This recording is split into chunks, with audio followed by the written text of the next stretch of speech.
என்னால் முடிந்தவரை இந்த வைத்தியசாலைக்கு இந்த சமூகத்துக்கு எல்லாவற்றையுமே செய்துவிட்டேன் என தெரிவித்த வைத்தியர் ராமநாதன் அர்ச்சுனா மீண்டும் 2 வருடங்கள் கழித்து நான் உங்களை வந்து சந்திக்கிறேன். மாற்றங்களை பற்றி நீங்களே என்னிடம் கூறுங்கள் என தெரிவித்துள்ளார். சமூக வலைதளத்தின் வழியாக வைத்தியர் வெளியிட்ட பதிவில் இவ்விடயத்தை தெரிவித்துள்ளார். மேலும் அந்த பதிவில் 15 வருடங்களுக்கு பிறகு ஒரே ஒரு 20 நாளில் என்னால் மின் பரப்பாக்கியை கொண்டு வர முடிந்த போதும் என்னை தோல்வியுற்றவனாக எழுத நினைக்கும் உங்களின் அன்பு நெஞ்சங்கள் அனைவருக்கும் காலை வணக்கம்.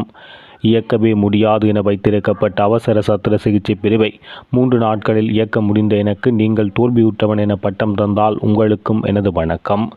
மறுபடியும் இப்போது வைத்தியசாலை பழைய நிலைக்கு கொண்டு செல்லப்பட்டுள்ளது. மறுபடியும் அதிதீவிர சத்திர சிகிச்சை பிரிவை பழைய இடத்துக்கே மாற்றியிருக்கிறார்கள். இந்த புதிய கட்டிடம் இப்போதும் ஆடை இழந்து தன்னந்தனியே நிற்கிறது. மிக நன்றாக அழகுபடுத்தப்பட்டிருந்த குழந்தை பிள்ளை வார்டு இப்போது மறுபடியும் சிதைக்கப்பட்டு அங்கே மகப்பேற்று பிரிவை மாற்றுகிறார்கள்.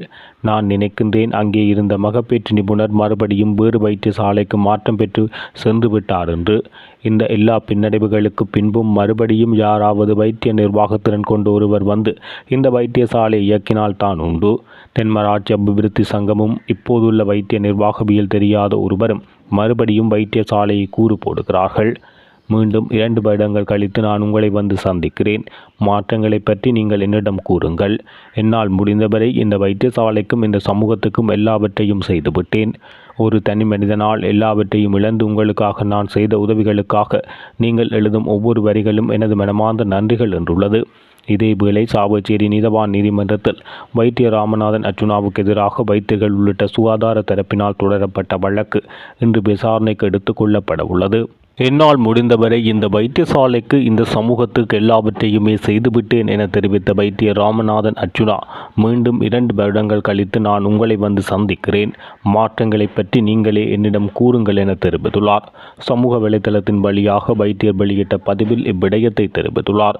மேலும் அந்த பதிவில் 15 வருடங்களுக்கு பிறகு ஒரே ஒரு 20 நாளில் என்னால் மின் பரப்பாக்கியை கொண்டு வர முடிந்த போதும் என்னை தோல்வியுற்றவனாக எழுத நினைக்கும் உங்களின் அன்பு நெஞ்சங்கள் அனைவருக்கும் காலை வணக்கம். இயக்கவே முடியாது என வைத்திருக்கப்பட்ட அவசர சத்திர சிகிச்சை பிரிவை 3 நாட்களில் இயக்க முடிந்த எனக்கு நீங்கள் தோல்வியுற்றவன் என பட்டம் தந்தால் உங்களுக்கும் எனது வணக்கம். மறுபடியும் இப்போது வைத்தியசாலை பழைய நிலைக்கு கொண்டு செல்லப்பட்டுள்ளது. மறுபடியும் அதிதீவிர சத்திர சிகிச்சை பிரிவை பழைய இடத்துக்கே மாற்றியிருக்கிறார்கள். இந்த புதிய கட்டிடம் இப்போதும் ஆடை இழந்து தன்னந்தனியே நிற்கிறது. மிக நன்றாக அழகுபடுத்தப்பட்டிருந்த குழந்தை பிள்ளை வார்டு இப்போது மறுபடியும் சிதைக்கப்பட்டு அங்கே மகப்பேற்று பிரிவை மாற்றுகிறார்கள். நான் நினைக்கின்றேன் அங்கே இருந்த மகப்பேற்று நிபுணர் மறுபடியும் வேறு வைத்தியசாலைக்கு மாற்றம் பெற்று சென்று விட்டார் என்று. இந்த எல்லா பின்னடைவுகளுக்கு பின்பும் மறுபடியும் யாராவது வைத்திய நிர்வாகத்திறன் கொண்டு ஒருவர் வந்து இந்த வைத்தியசாலை இயக்கினால் தான் உண்டு. தென்மராட்சி அபிவிருத்தி சங்கமும் இப்போதுள்ள வைத்திய நிர்வாகவியல் தெரியாத ஒருவரும் மறுபடியும் வைத்தியசாலையை கூறு போடுகிறார்கள். மீண்டும் 2 வருடங்கள் கழித்து நான் உங்களை வந்து சந்திக்கிறேன்.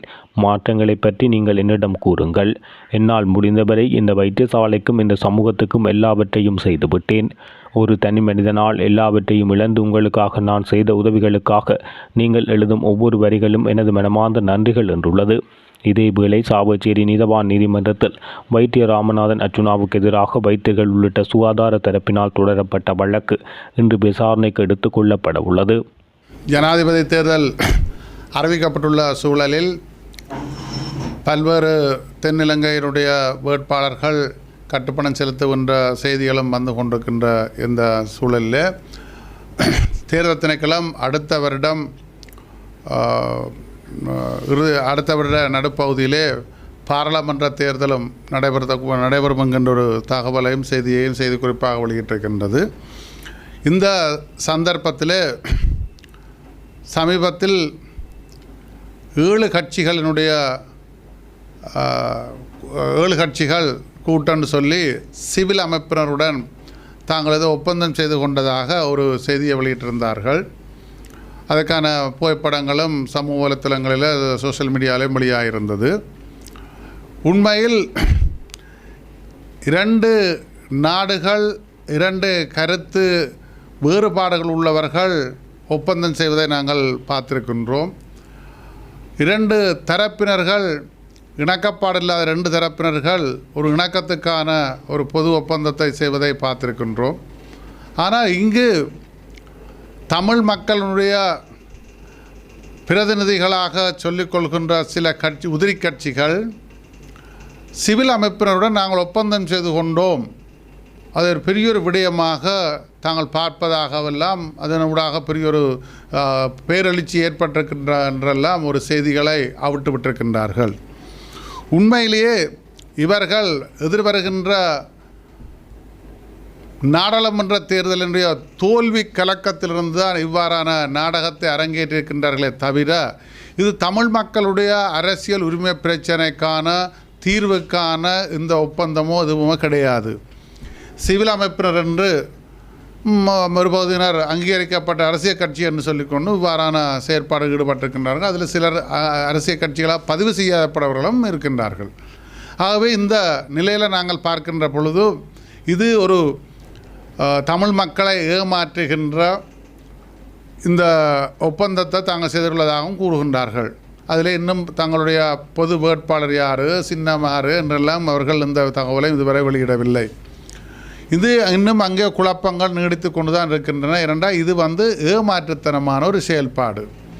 ஆகவே எங்களுடைய தமிழ் மக்களுடைய அரசியல் உரிமை பிரச்சனை தொடர்பாக இந்த பெரும்பான்மை சமூகத்தைச் சேர்ந்தவர்கள்லாம் அங்கே இந்த தேர்தலில் தெரிவாகக்கூடிய வாய்ப்பு இருக்கின்றது, எல்லோருக்கும் தெரிந்த விடயம். இன்று சில கட்சியினுடைய தலைவர்கள் சொல்கின்றார்கள், சமஷ்டிக்கு யார் இடங்குகின்றார்களோ அவருடன் தான் நாங்கள் பேசுவோம் என்கின்ற கருத்துக்கள் வருகின்றன. இன்னும் தேர்தல் விஞ்ஞாபனங்கள் வெளியாகினதன் பின்னர் அந்த தேர்தல் விஞ்ஞாபனங்களின் அடிப்படையில் நாங்கள் தேசிய கட்சியினுடைய வேட்பாளர்கள் ஜனாதிபதி வேட்பாளரை தாங்கள் ஆதரிப்பர் என்ற ஒரு நிலப்பாட்டை எடுத்திருக்கிறதாகவும் ஒரு செய்திகளும் சொல்லப்படுகின்றது. ஆகவே இந்த சூழ்நிலையில் இந்த 7 கட்சிகளுடைய கூட்டு என்கின்ற ஒரு செயல்பாடு என்பது மக்களை முட்டாளாக்குகின்ற ஒரு செயற்பாடாகவே, அரசியல் பித்தலாட்டம் காண்பிக்கின்ற செயல்பாடாகவே இருக்கின்றது என்பதை நாங்கள் இந்த இடத்துல தெளிவாக சொல்லிக்கொள்கின்றோம்.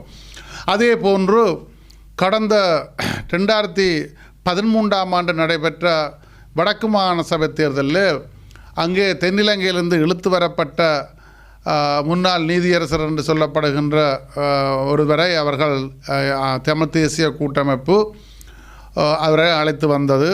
செங்கம்பளம் விரித்து இங்கே அழைத்து வந்து வடக்கு பகுதிக்கு அழைத்து வந்து புஞ்சி பொருளையில் வாக்காளராக விழுந்தவரை அழைத்து வந்து அவருக்கு முதலமைச்சராகவும் ஆக்கி பல செயல்பாடுகளை செய்திருந்தது. அதை இன்று கிட்டத்தட்ட 11